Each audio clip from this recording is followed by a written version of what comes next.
Let's get the read from House Freedom Caucus Chair, Republican Bob Good. Good to see you, Congressman. So we've got an impasse now. Are you willing to take that impasse to a partial government shutdown? Well, the bottom line is we still have in place the spending levels and the policies from the Biden-Pelosi Schumer regime from when they had total control of government. Nothing's changed in the 14 months since Republicans have had control. At least we've slowed things down. At least we've fought overspending. At least we've not made things worse.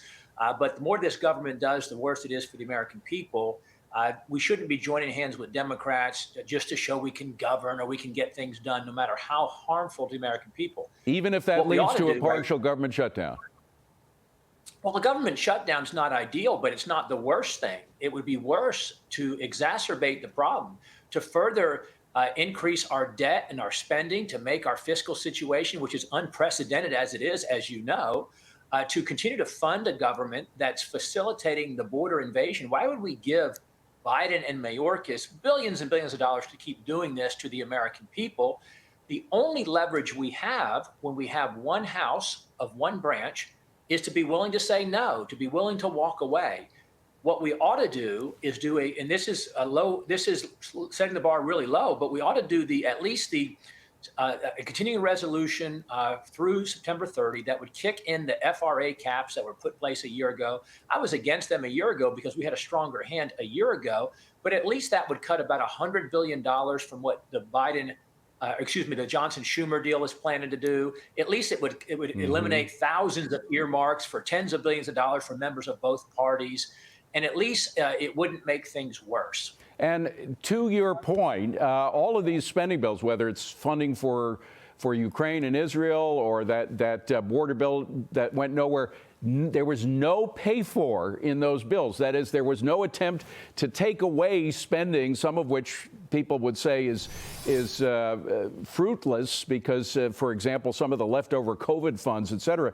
But Senate Leader Schumer calls this out as extremism. He says that your calls for pay-fors so that we don't increase our $1.6 trillion deficit is extreme, to which you say what?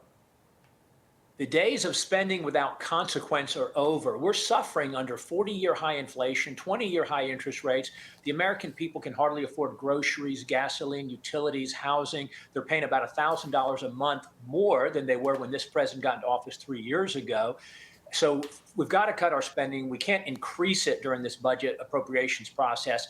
Furthermore, we've got to end the era of unpaid supplementals. We cannot further exacerbate our debt situation. Everything we vote to spend is borrowed from our kids and our grandkids. Those days need to be over. Well, meanwhile, on, I believe it's Wednesday, you have a new congressman being sworn in. He's a Democrat. He takes over the position of a Republican, Tom Suozzi. He's being sworn in on Wednesday. You can't afford to lose many members. Will there be defections from your party to the Democratic side? And it won't take many to overturn what you want to do. Well, what I'm calling on Speaker Johnson to do, again, is a continuing resolution through September 30 that was already voted into law by the House and the Senate, signed by the president last summer. We ought to be able to agree on that. That'll cut about $100 billion on the domestic discretionary side, not the defense side. And then we ought to attach to it Israel support paid for. We ought to attach to it reform of FISA, eliminating the ability to spy on Americans without a warrant.